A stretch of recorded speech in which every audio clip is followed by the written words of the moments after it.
Ladies and gentlemen, thank you for tuning in to another episode of LVAD Talk. I am your host, Sean Connors, and today we have one of our LVAD All-Stars with us. Miss Olivia Rose is back with us. How are you doing today, Olivia? Good, how are you? I am awesome. So since we've talked, we've made a lot of progress with the whole COVID situation. Me and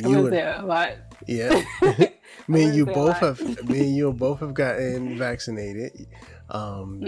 You've taken your first major trip since the vaccination. Okay. But, hey, going from DC to Florida, that's major, yeah. I mean, my dad had to drive 13 hours to pick me up and bring me back to Florida. Yeah, that's what dads are for. Let me stop for my daughter to hear this. Yeah, he came to pick me up and bring me back here to enjoy the pool, the beach, Florida. Yeah, I say you can do that now. You LVAD free.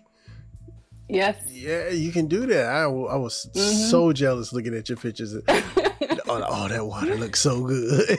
Yes, it is.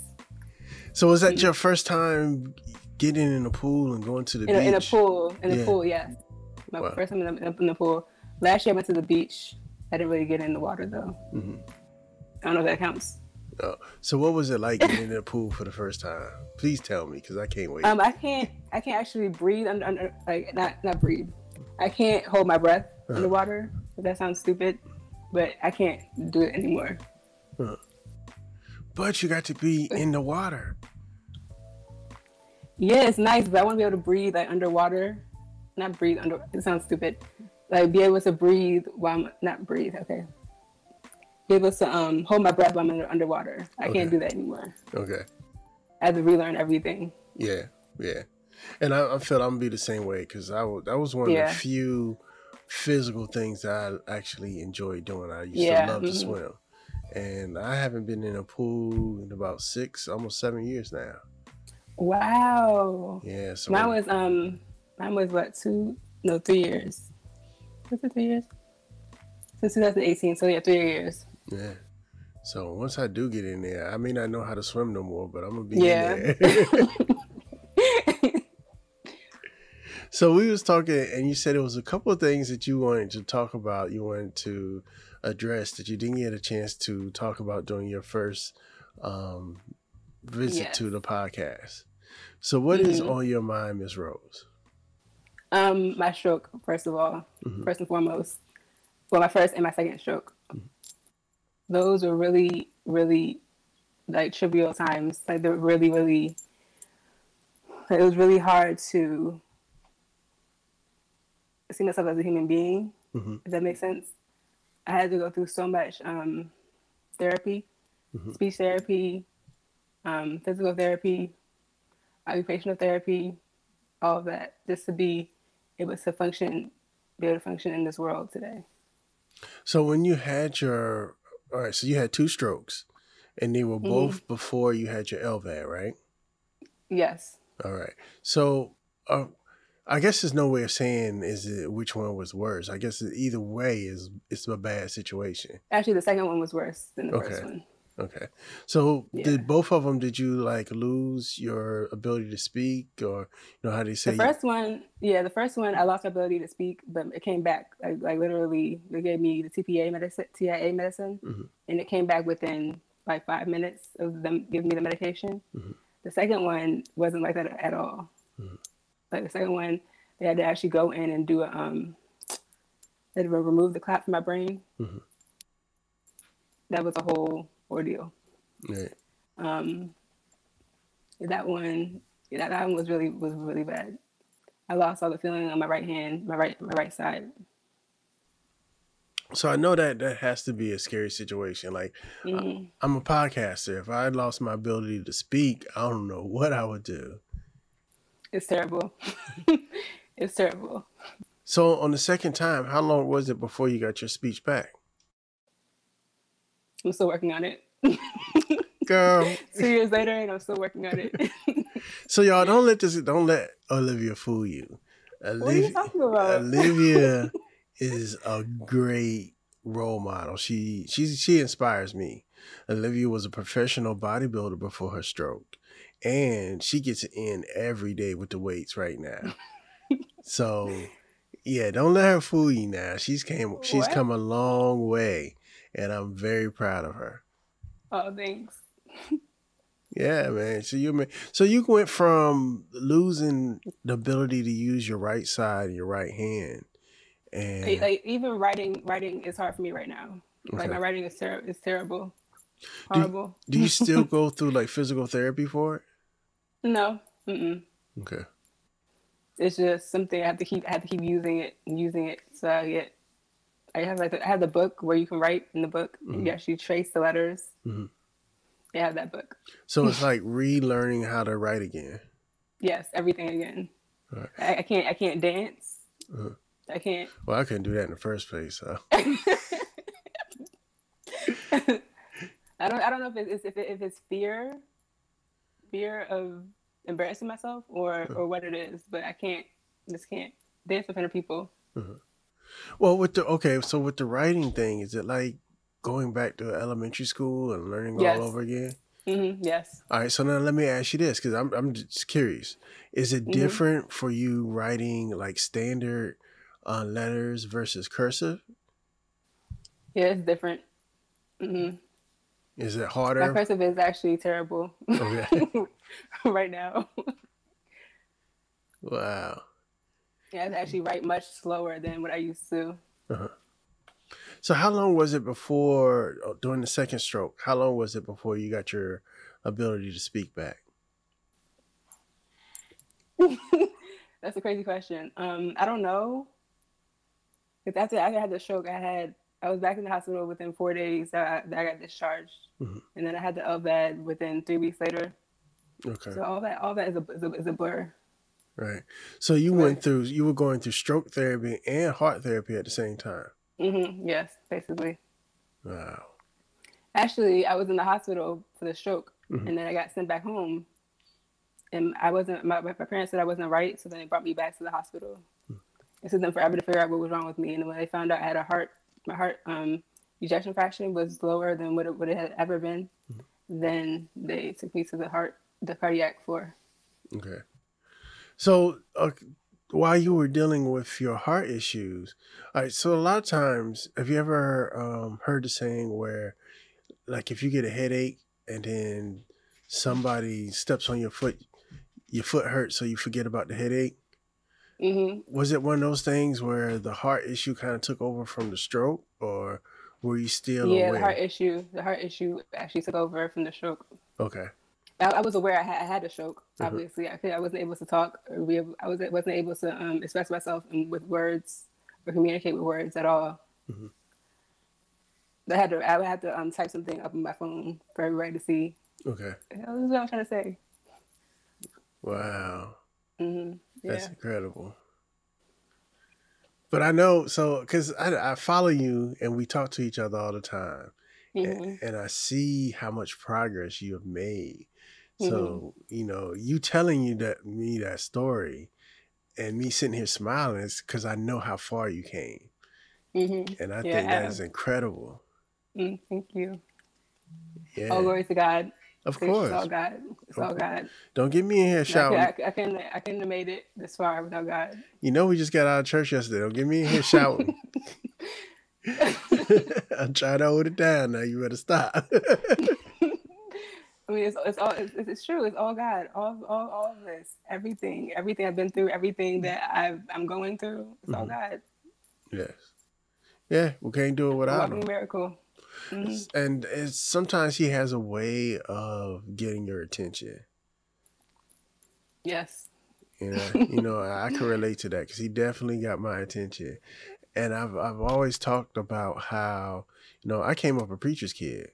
So mm-hmm. I've always been involved in, church and religion and being mm-hmm. spiritual. But I feel mm-hmm. like when I went through my experience, that was him slowing me down enough that mm-hmm. I can listen to him speak to me. Me too. Me too. So what else is on your mind? Let's talk about recovery from LVAD surgery. Okay. It was terrible.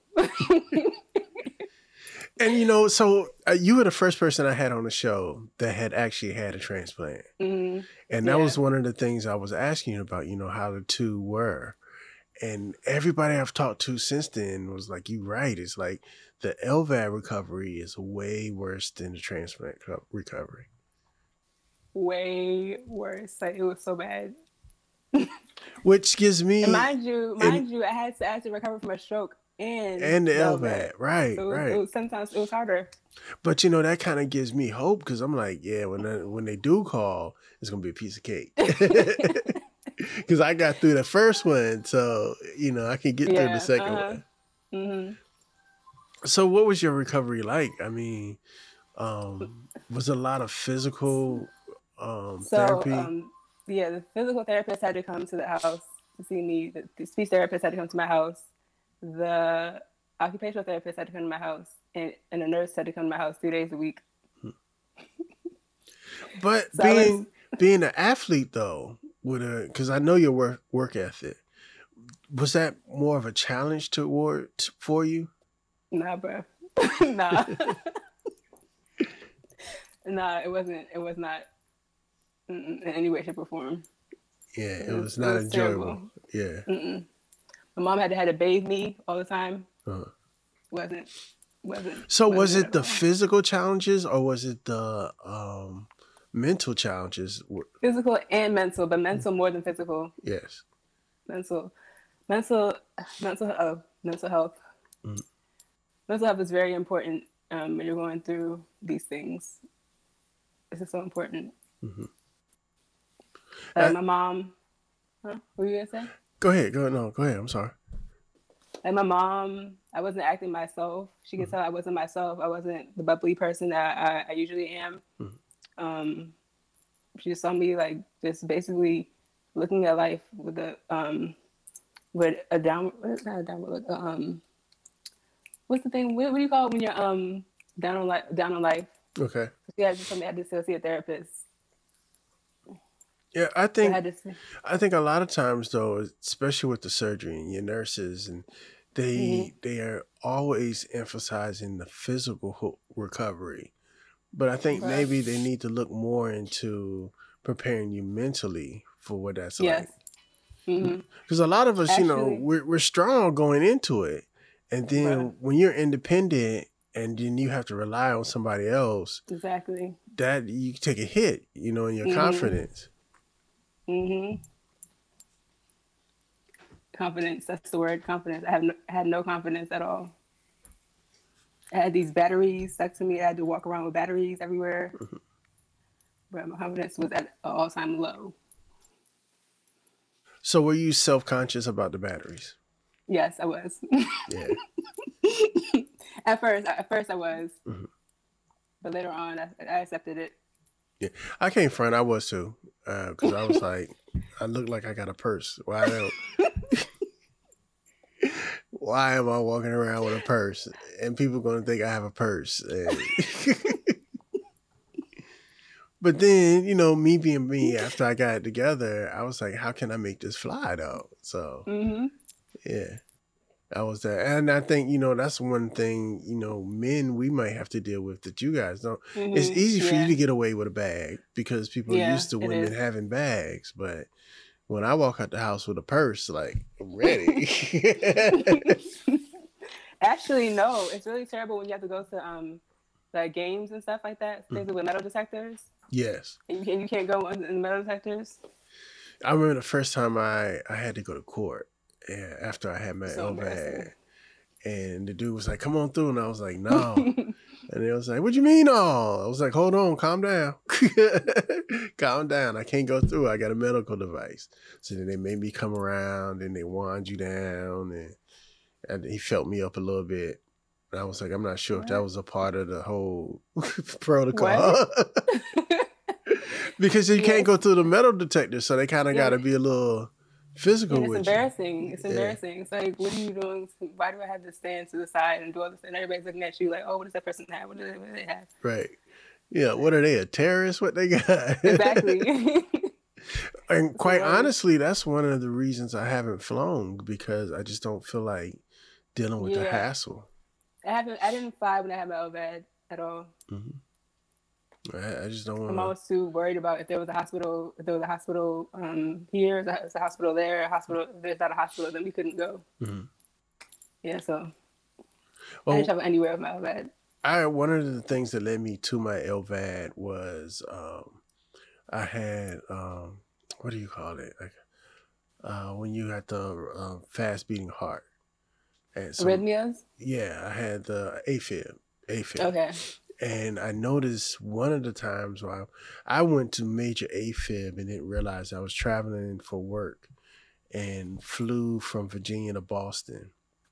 And when I landed, it was just my heart just started beating and it wouldn't stop. Like it lasted for like 3 days before I finally said something to somebody. Yeah, it was bad. I was taking mad risks back then. I didn't know. Bruh, really? But I think, it was the airplane had something to do with it. I think the altitude and the pressure might have, like if I would have stayed down on the ground, I maybe wouldn't have noticed it. But I think that had something to do with it. So back in my mind, I'm like, I really don't want to fly right now.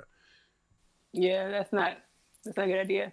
Yeah, I think. And then I spoke with another young man who was skiing when his episode started. What? And he went to Afib, but he was in the mountains in Colorado and was up, 30,000 feet. And I really think that, the correlation with the altitude, the lack of air, it definitely has something to do with it. Mm-hmm. Yeah, definitely. So yeah, and that's one thing I want to talk to you about, like how, especially mentally it affects us. Like, do you have any, like I have this reoccurring nightmare, right? It's funny, we talked about the water earlier. I have this nightmare that, I live in the Hampton Roads area. There's beaches and water everywhere. And to me, water is my kryptonite. I do everything I can do to stay away. Except water. Right, to stay away from unnecessarily being wet. So, because, water and electricity don't mix. No, they don't. So I have this reoccurring nightmare that I'm on this fishing pier and one of the boards breaks while I'm walking over and I fall into the water. Happens all the time. Happens all the time. Yeah. So do you still, even though now that you don't have your LVAD and you have your transplant, do you still go through things like that? No. Just more along the lines of being on a boat. Okay. And then going down. I have that too. When I had the LVAD. Yeah.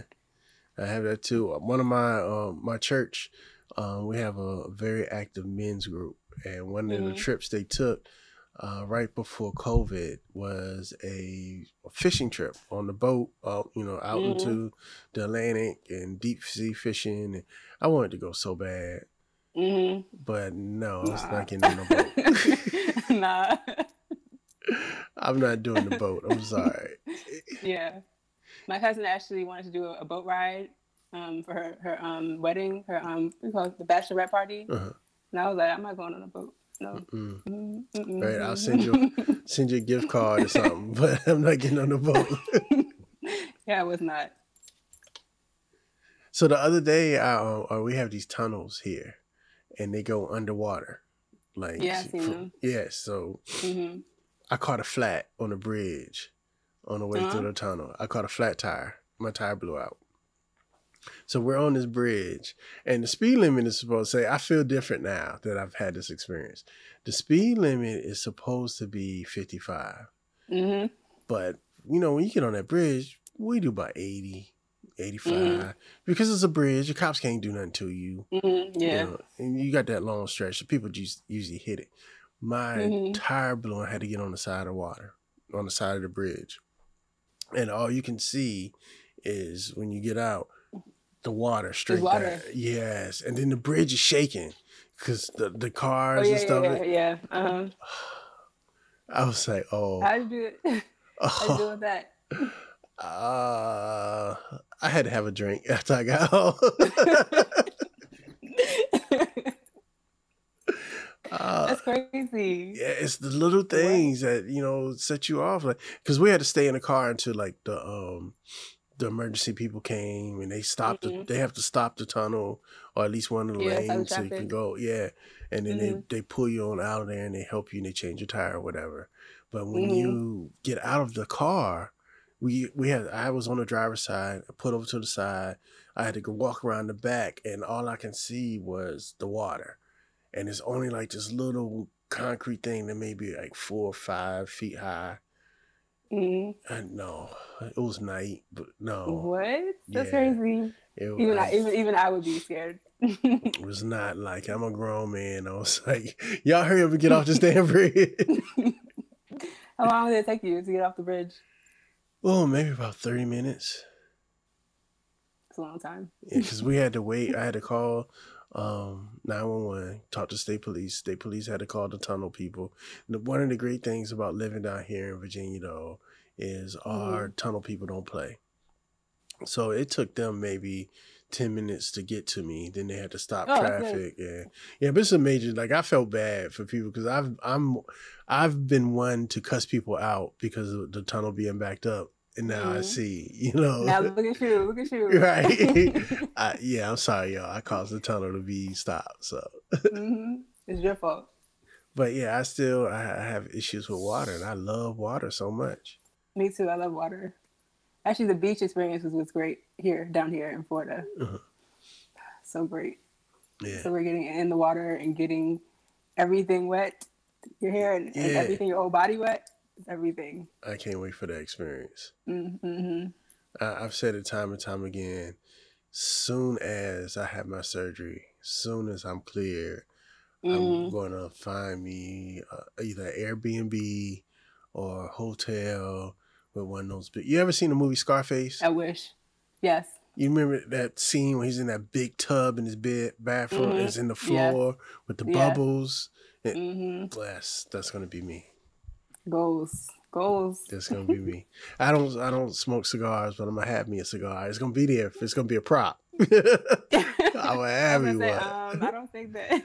That's never been. That's my style. But I'm gonna totally take the Scarface picture in the bathtub with the bubbles and the scar. Yes. Yes. Greatness. So what else is on your mind? Let me think.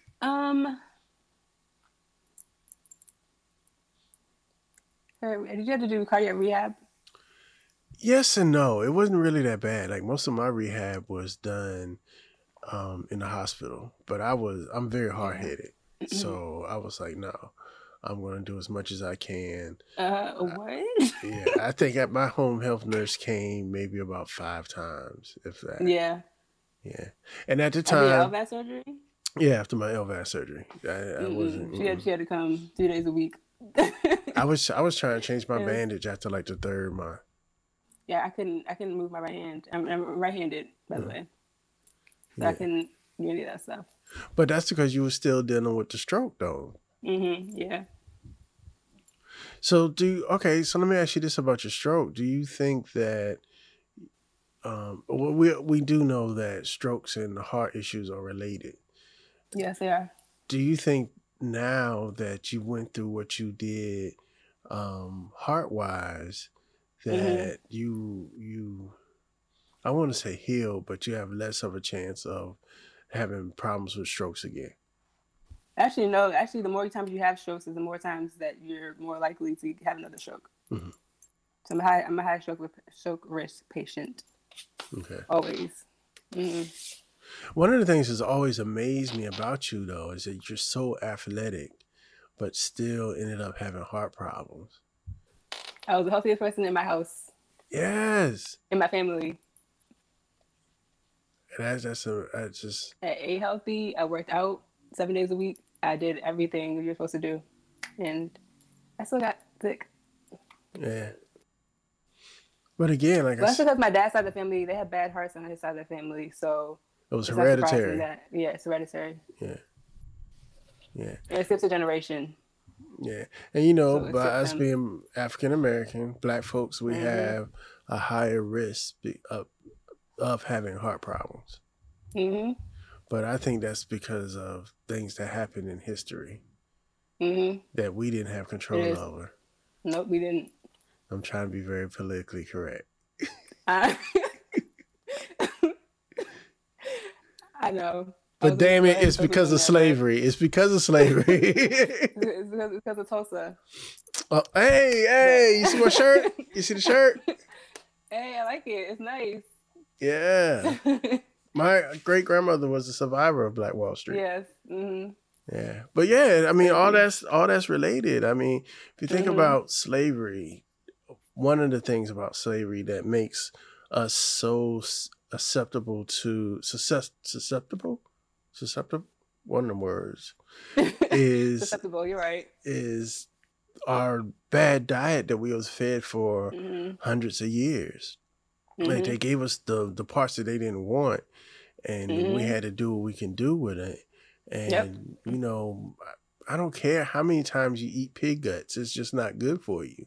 And then you think about the crossbreeding that they did to, you know, make sure that they had certain kind of slaves with certain like the field slaves are they want you to be big and strong, so they crossbred a lot of people. And you know, over years and years and years and years, that's why we have problems with high blood pressure, diabetes, and you know, we still aren't properly educated on, you know, the correct diet and physical activity. So I believe that's why it's hereditary. Yeah, my dad's side, they have bad hearts. I think he had a cousin that died. She died at like 25 or something like that. That died really young because he had a heart problem. Yeah, it runs in my family. My grandfather, that's how he passed away. You know, I've had problems with cousins and things. And I think I was the worst one, though, because I was born with my heart issue. You know, you were born with it? Yeah, I had open heart surgery when I was 3. Okay, I didn't know that. Yeah, but besides then, I didn't have any problems till I was 40. But yeah, I had atrial septal defect repair. Basically, it was a big heart murmur. And I had open heart surgery when I was 3. It was real new back then. And I was one of the first kids in the United States to have that surgery. Oh, wow. Yeah. Yeah, I think my aunt had a hole in her heart, or my uncle had a hole in her heart, or my aunt had a heart murmur. But it never turned into anything.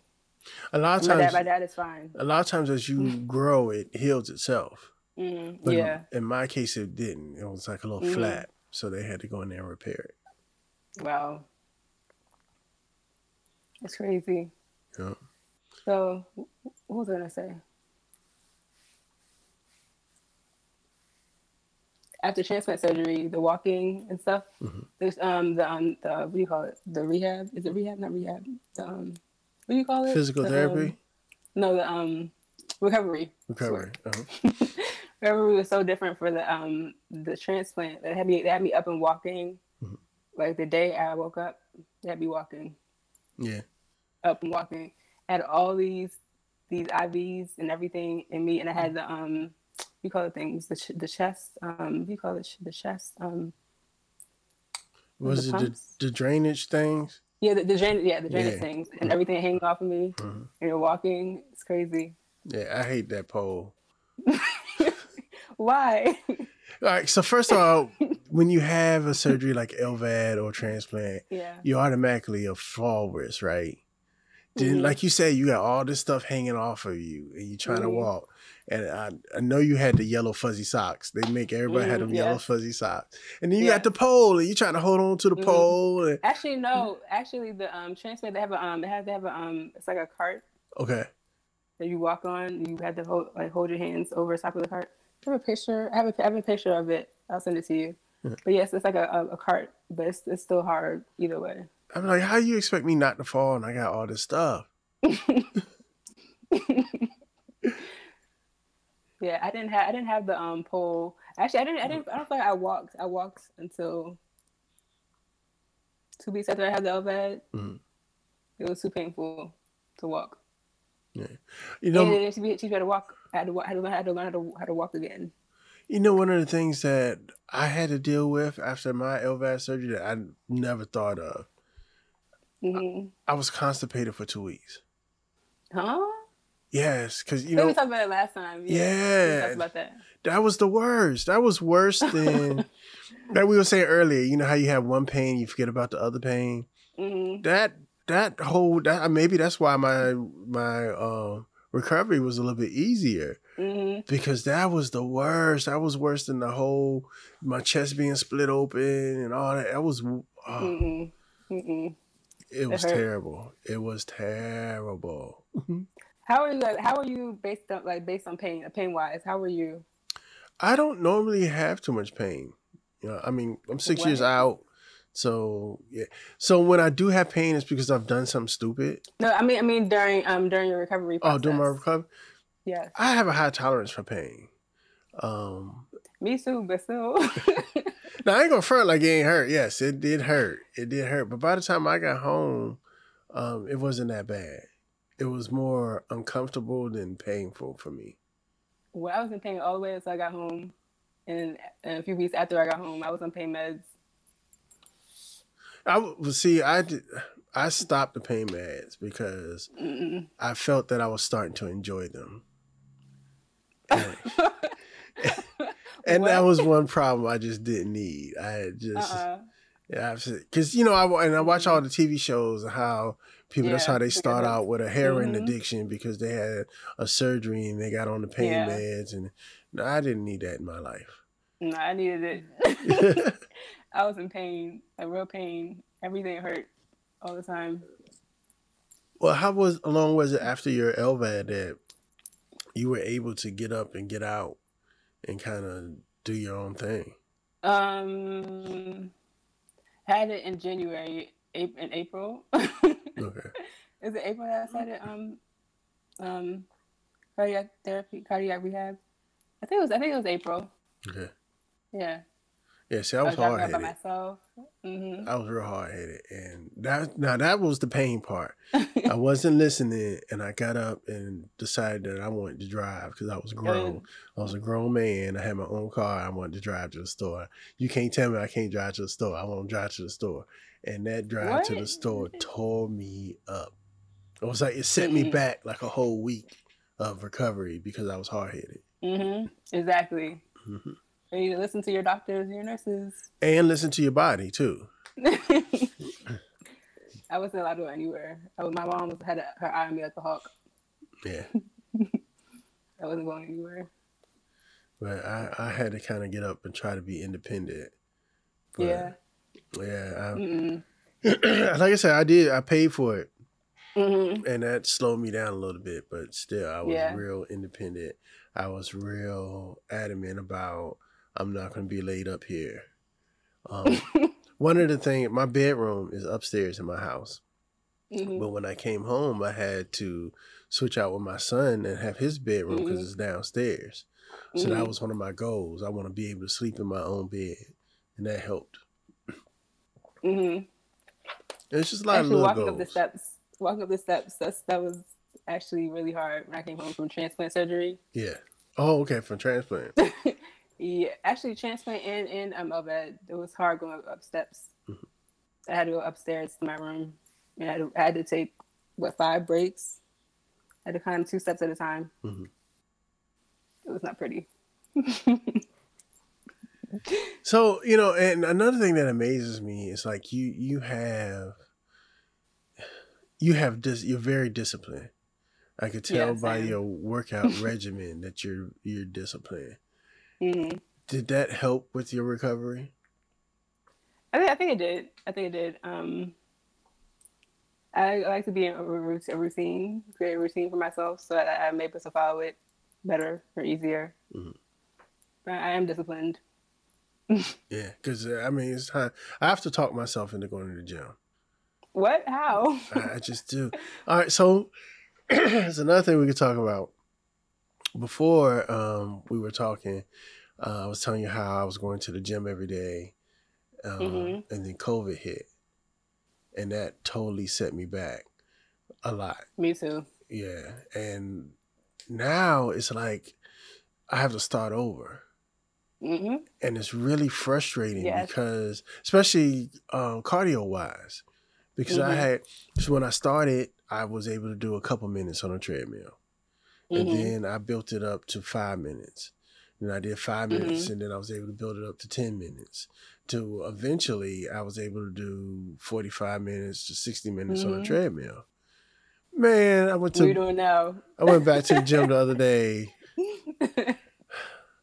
I barely made 7. What? I barely made 7 because I haven't been in the gym in a year. I've been sitting around the house, and I've been going on walks. I would go on walks. I work out at home. But it's not the same to me. It's not the same. To me, the gym helps me to be in that gym environment.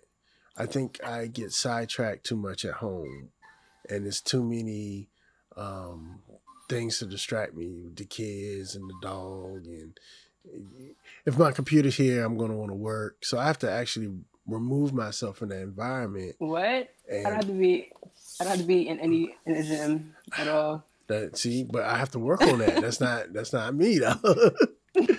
So like earlier, it was easy to get in that routine because I already had a routine where I had to get up at a certain time. I had to make sure the kids was ready. I had to take them to school, and on the way home from taking them to school, I just would go to the gym.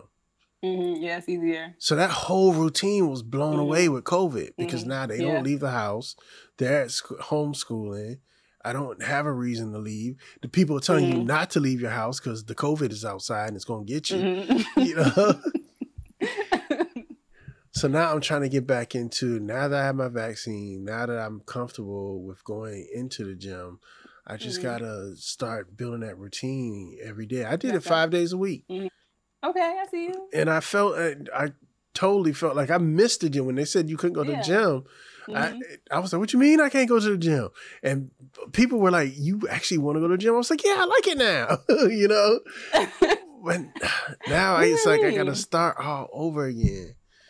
I'm going to get past. By the time school, my goal is by the time they get back into school to be at least where I can do at least 30 minutes on the treadmill. Okay. Now, because when I say that, I used to do 45 to 90 minutes on a treadmill and still go out and work out for another 30 minutes to an hour. Yeah. So now my goal is to be able to stay at the gym for an hour, do 30 minutes of cardio and 30 minutes of working out. Yeah, I stay at the gym for 3 hours probably. Yeah. Oh, I can tell. I was a personal trainer before all this stuff happened. Before I did bodybuilding, before any of that, I was a personal trainer. Yes, that's why you're going to stay away from me, because you will not hurt me. What? What do you mean hurt you? I can hurt you. I told you I might let you train me, because you said you're not going back to bodybuilding. No. So I might have to do it for the I'll train anybody who wants to do it. I'll train. I might have to do it for the LVAD Nation. I might have to do it. Get out there and change. I'm gonna be LVAD sexual chocolate. That's gonna be me. What? What? Crazy.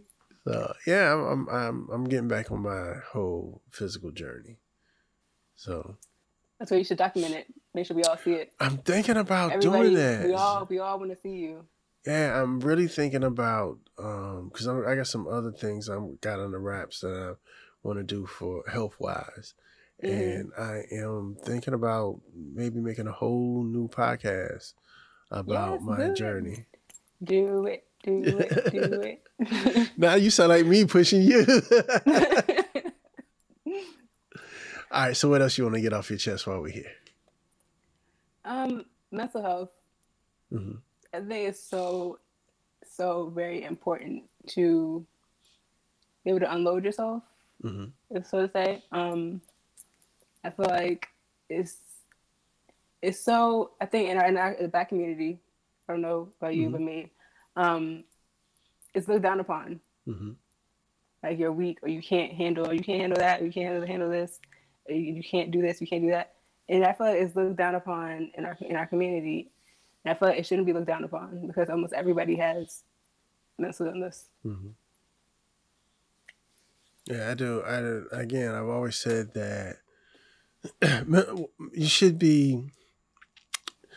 There is a stigma that, and a lot of times in the Black community, they'd be like, "No, you don't need no therapist. Just go to church."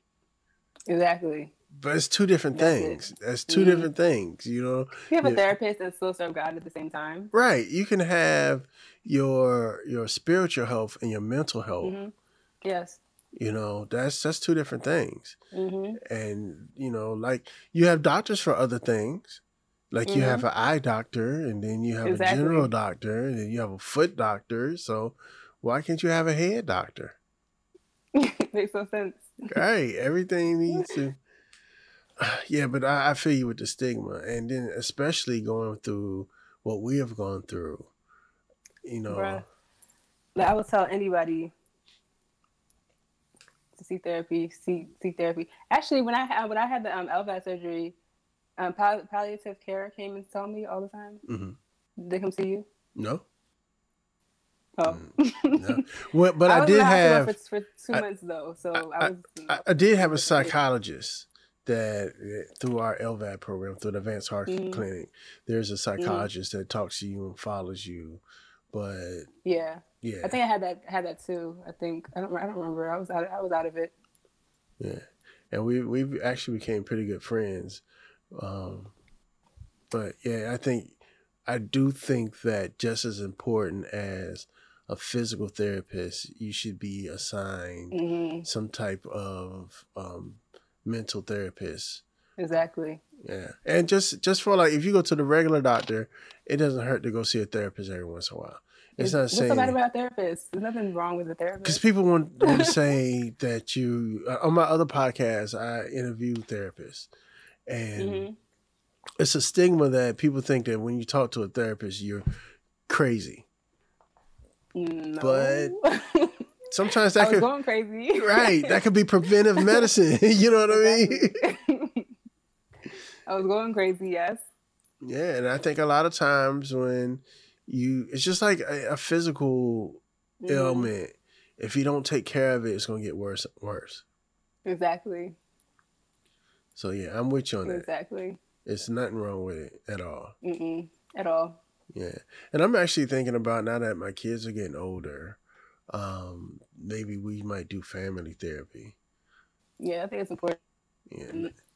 Not saying like there's nothing wrong, because we get along. We fight like the next people, but we love each other like the next family.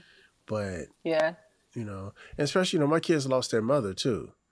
So yeah, I feel like it's things that, especially with my daughter, I may not be able to relate to the way she needs me to relate to her. Right. And I don't want them to have that growing up with that stigma that, you know, you can't reach out for help. And then if you go to a therapist, that doesn't mean that you have mental problems or any problems at all. Yeah. You go to a therapist, just have a therapist. I was talking to a therapist, and she was telling me, you know, a lot of times it's like, you know, I find I think I'm a borderline entrepreneur, right? Sometimes it's good to have. Sometimes, hold on, I got something for. Sometimes it's good to be able to talk to somebody who doesn't have any type of vested interest in you. Exactly. Like it's good to bounce ideas off of a total stranger, for lack of better words, than, you know, sometimes your people ain't going to see it the way you want them to see it. Your friends ain't going to see it. And you just need somebody from the outside to look in and kind of give you some advice. It doesn't mean you got to do exactly what they said. It's just another angle for you to think about. Exactly. Problems.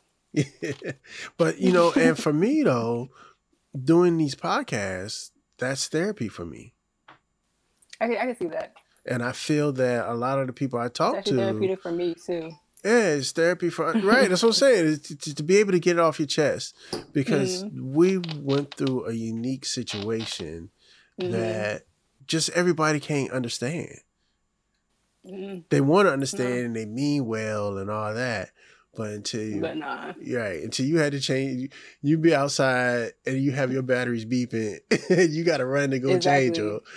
Ain't nobody gonna understand that, you know. Mm-mm. So yeah, this is actually I never had a problem with batteries. Oh yeah, I went all the way to a restaurant in a whole nother town. And I know you told me about that one. Yeah, I was like, left my batteries. I don't leave my batteries anywhere. I always have them with me at all times. I was the patient, the good patient. So okay, and I'm telling myself. I was the poster patient. I'm gonna tell myself a little bit. I always now. So after I've had my few little close calls, I always have my batteries with me. They just may not technically be on me. How does that work? Because I always drive everywhere I go, so I keep my backup battery. You didn't try that one time. I know, and that's why I went back to. I'm always going to be the one to drive, because if I drive, I got everything I need. I'm good, you know. So yeah, I just had my son do it. That's one of my, and you gotta make it a family thing. That's one of the things that my son takes care of. He makes sure I'm fully charged when I leave the house, and my battery bag is in the correct car. Because that was an issue once before. Wow. Because I have more than one car. I didn't leave my batteries in the car though. Yeah, and that was weird. I was just one of the ones that wanted to walk around with the batteries all the time. I just that's so much. And so I'm like, I already got this. So in my backup battery bag though, I have 3 sets of batteries. That's 6 batteries, not counting the 2 that I'm wearing here. I'm just being extra because I've had it so long. I got so many batteries. I always actually put I think 6 I had in there. I think 8 batteries. Okay. I think 8. That sounds right. Might be wrong. I don't know. Maybe it was 8. My son just snuck past, like we just couldn't see his head in the I saw video. him. I saw him. We just couldn't see that, but yeah. So that's how I get by with mine. I mean, it works for me for now. But I've been talking to people lately. When you slept, did you plug in or did you sleep on batteries? I was a poster patient of the LVAD people in Washington D.C. And I did what they told me to do.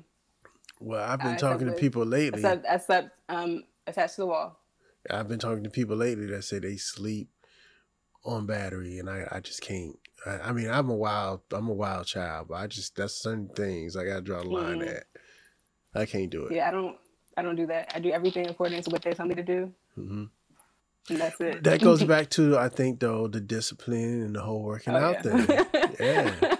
Oh, makes sense. Yeah. I think you would have been, if you would have went to the military, you would have been you'd have been up there. Yeah. I actually went to, I was actually a correctional officer, and I was actually the class leader of my class in academy. I can see that. I can see that. What do you mean you can see that? I can see. I just with the whole discipline thing, and yeah, I can see that. I can see you excelling in that type of environment. Like I said, like that, the military. I think you would do good. Me, I'm too much of I'm a wild child. I tend to stretch the limits of what I can do. But I mean, that's just who I am. Okay, I guess. But with this though, it's not too much rule stretching you can do. I think that's also helped me with the discipline side too, because I have certain routines, and especially with the medicines, and how was your medicine routine after transplant? It's fine. I do the same thing I was doing with the LVAD. I mean, I take my medicine in the morning. I have to take it 12 hours apart, so 12 hours. So I take it at 9, and I take it at 9 p.m. 9 in the morning and 9 at night. So one of the things that it helps me, because I'm a little hard-headed sometimes, the fear of having to give myself a Lovenox shot. Did you ever have to take a Lovenox shot? I had to do Lovenox, and I had to do there's this other one for my white blood cell count was down, so I had to take these shots. Yeah, see, I'm not. Yeah. That's a whole nother mental game. The shot doesn't hurt. It's the whole mental game of having to stick myself with a needle. Actually, I could do all the needles, but the one Nubigen, that's what it's called, Nubigen shots.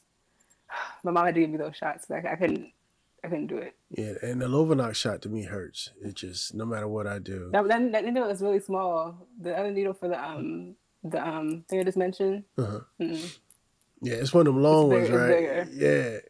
It's actually bigger than the other one. I take insulin. Like bigger. I meant the width. The width is wider. I take insulin, so I'm cool with that. I can take those. I'm used to that. Oh, snap! You do? Yeah, I'm cool with that. But it's something about that Lovenox shot, and it's already in the syringe, and it's like that big, and so that keeps me on track with my medicine because I do not want to take the Lovenox shot. Actually, the Lovenox shots are those are small. Those are okay. But the Nubigen shots? Yeah, see, I don't want no parts of that. From the way you describe it, I don't want no parts of that. No, ma'am. The width is different. I am compliant. So, actually, when I leave here from this interview, I'm getting ready to go to the lab to make sure my INR is straight. I hope so. Yeah. Actually, when I had the transplant, I had to actually check my blood sugar every time before I ate. Was it before I ate? Yeah, before I ate. And that's because I was on prednisone. Still am. I was on prednisone. So sometimes prednisone makes you gain weight. We all know the side effects. But sometimes it raises the blood sugar on some people. So it raised my blood sugar. So I had to check my blood sugar every time before I ate. Yeah, I could deal with those folks. I hate pricking my finger. Yeah, it's aggravating. It's very aggravating. I could deal with that. But sticking that long needle in my stomach is just, no, I'm not a fan. Not a fan at all. It's not that bad. It doesn't even hurt. Okay. It doesn't even hurt. It's so small. And then I had to learn how to do it because the first time I did it, I think I did it too high on my abdomen and I bruised up real bad and it was real sore. I'd rather not. I just make sure my INR is good, do what I'm supposed to do, and we won't have no problems. Actually, after my first stroke, I had to use Lovenox shots. So that was way back in 2014. Yeah, I'm not a fan. I mean, but we all have our things, and I don't like giving myself shots at all. If somebody else can give it to me all day long, it's just me having to prepare. I have to sit there for like a good 2 or 3 minutes and just get my mind right. I know what you're talking about. I do. I light a candle, play some music. I gotta get my mind right before I can stick myself with this needle. Yeah. Actually, when I was in the hospital, they told me to give myself insulin. So, do you want to do it? I was like, no. You want us to do it? Yeah, you have to do it. Yeah, you the professional. You went to school for this. Exactly. I was like, All right, Miss Rose, what else do you want to talk about? Actually, I think that's it. Did we hit them all? All right, you're more than welcome to come. I'm actually writing a book. Hey! Calm down. No, that's exciting. Yeah. So, okay, I want to be one of the first to get it. And when you put it out, you're more than welcome to come here and we can talk about it. Yeah. We'll see. Because quiet is kept, I'm doing the same thing. See? Look at you. But I don't know. Okay. I have certain challenges with that. We'll see how it goes. I really ain't one to say. This is the first time I talked about it in public. Me too. Well, I found out. So when I went to college, I thought I wanted to be a teacher, and I found out like early on that all my life I've been dyslexic and didn't know it. Oh, really? Yeah, and I didn't find out until I started studying to be a teacher, and we started talking about, learning disabilities and different things, and I put 2 and 2 together, and I was like, hey, I'm dyslexic. And then I talked to my mom, and she was like, you yeah. can still do it. Yeah. You can still do it. It's just the challenges with letters and words. And so. If I can get up here and talk, anybody can do anything. So we're gonna have to hold each other accountable. How about that? Okay, fine. All right, Miss Rose. So you know how I always end off all my episodes. If you had any advice to give anybody that had to go through this, what would you tell them? I would say get a therapist. Pray. See God in everything you do. Because the road doesn't get easier, it gets tougher. Give it all to God. He'll take care of you. I'll take that. And that's it. I'll take that. So how can people get in touch with you? And what's your website and your social media? My social media is, what is my social media? At I.am.livrose. That's LIV Rose. The website is www.heartofarose.com. Yeah. And that's it. Yeah. Ladies. And also follow my fitness page. Okay. What's the fitness page? That's right, because you got a new one. Live Life Fit LLC. So LIV LYYFE FIC LLC.com. I mean, yeah, that's it. All right. Thank you for coming back. Of course. Thanks for having me. Yeah. I've worked out a couple of things. I think I've made a couple of upgrades. So, of course, I want you to be on my ladies panel. I think I'm ready to do that soon. And I want to start. Hey, I'm here. I want to start recording that, in July. And now that I said it, I got to do it. So. Okay. You have to do it. I'm going to keep you in check. I appreciate that, ma'am. Thank you very much. You're welcome. Ladies and gentlemen, thank you for tuning in to another episode of LVAD Talk. You can reach us on Instagram, actually on my personal Instagram at Sean Connors. There is a new LVAD Talk Facebook page and website coming soon. It's being worked on as we speak, so look out for LVADtalk.com. Yes. All of it. Ladies and gentlemen, my name is Sean. This is Olivia, and we are out.